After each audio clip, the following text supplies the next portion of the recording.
Hi, it's T with Teaquilts, and we're back with part 4 of the Mystery Spectacular 16.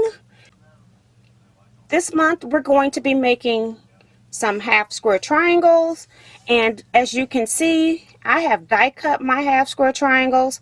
I used my 3-inch finished half square triangle die from either your 6-inch cube or your 12-inch cube if you've got all 3 sets. So you should have that in one of those.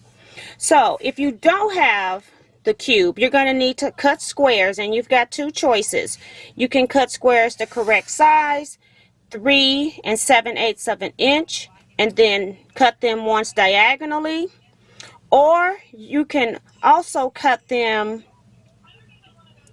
a 4-inch square, and then after you sew them by drawing a line on each side, then you can square them up when you cut apart and press those open.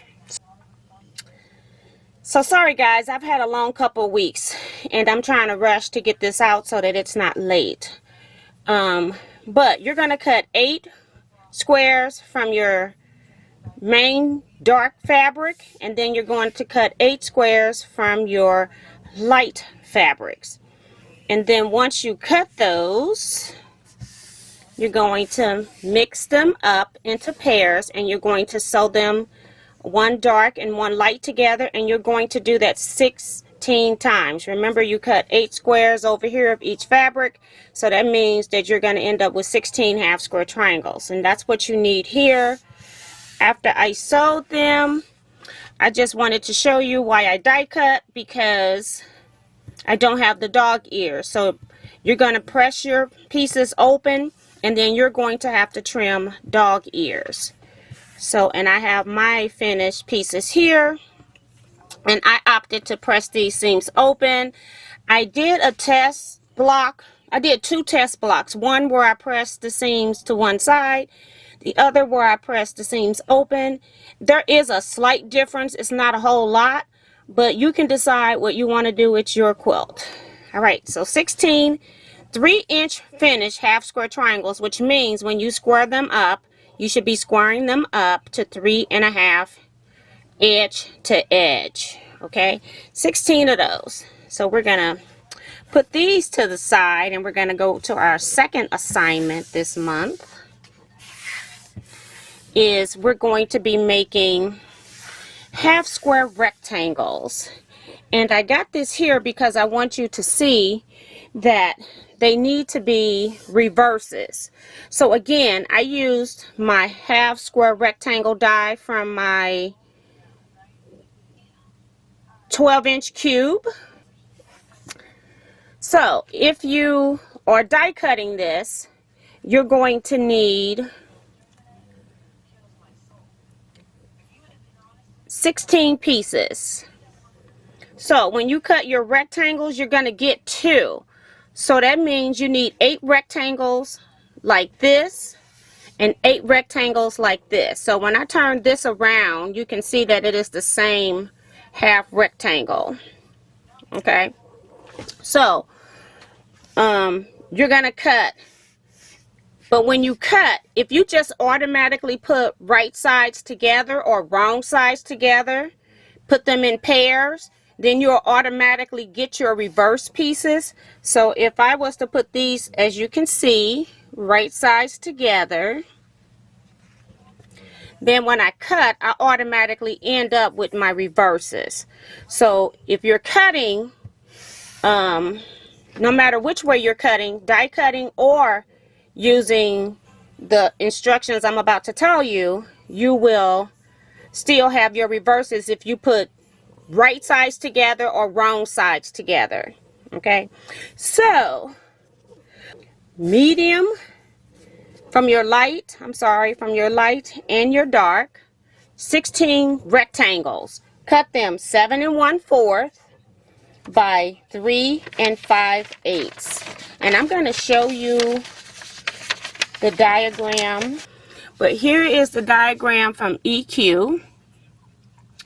You cut your 7 1/4 by 3 5/8 inch rectangles, and then you cut them once diagonally. And if they're stacked either right sides together or wrong sides together, you're automatically going to get your reverses. So just keep that in mind.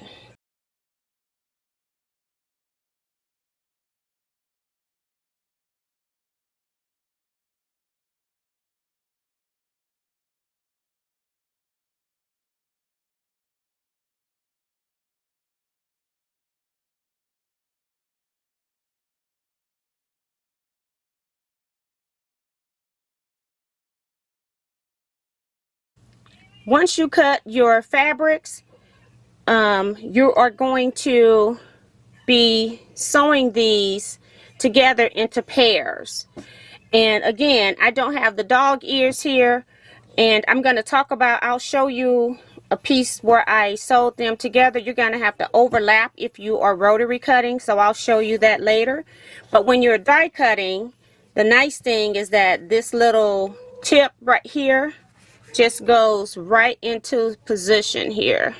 And I'm not going to be able to lay this with one hand because I'm holding the camera with the other, but they lay and nest right into each other.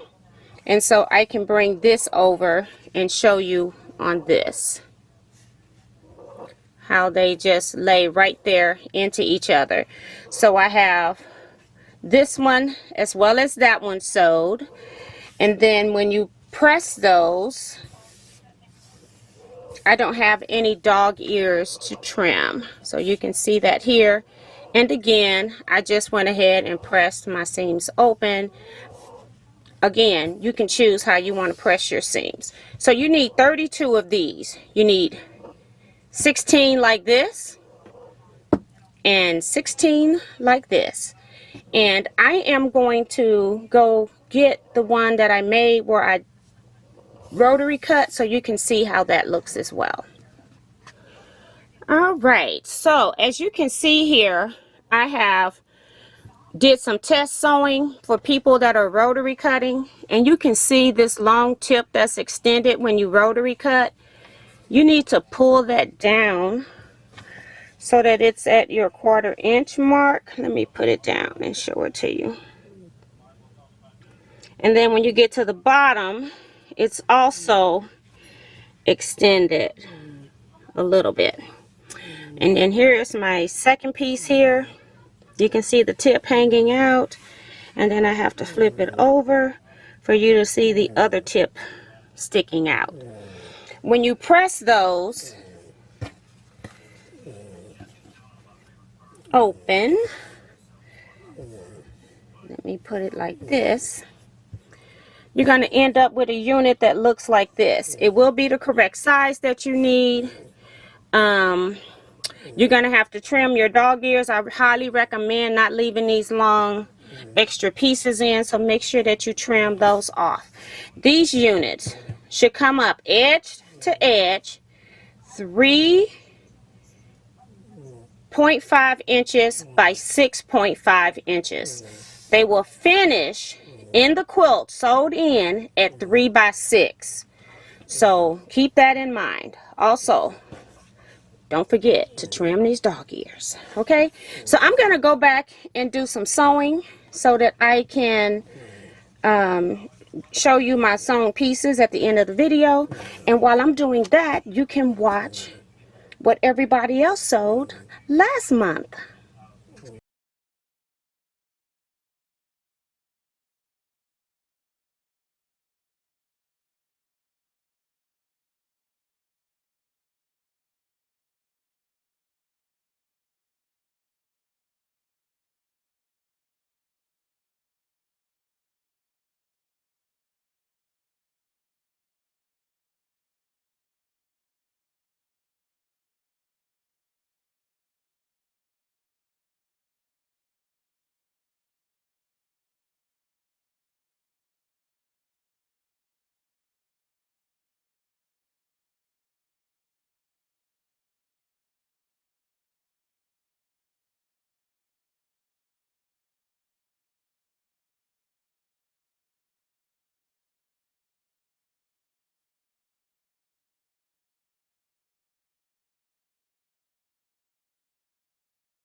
Hi, it's T with Teaquilts, and I'm back with my pieces sewn. I am only showing you some of them because 2 of them I made a test block, remember, to test the seam pressing, and then I was only able to lay out a portion of my half rectangles. The rest are in the stack to the right, but I am all done, and I will hopefully see your progress as you proceed. Make sure that you send your photos to teaquiltsnews@yahoo.com in order to be included in the video. And I'm only including the photos from the previous sewing session. So don't send me part 1, 2, or 3. I'm only looking for photos now from part 4, which is this sewing session. So I will see you all later in the finale next month. Bye bye, everybody.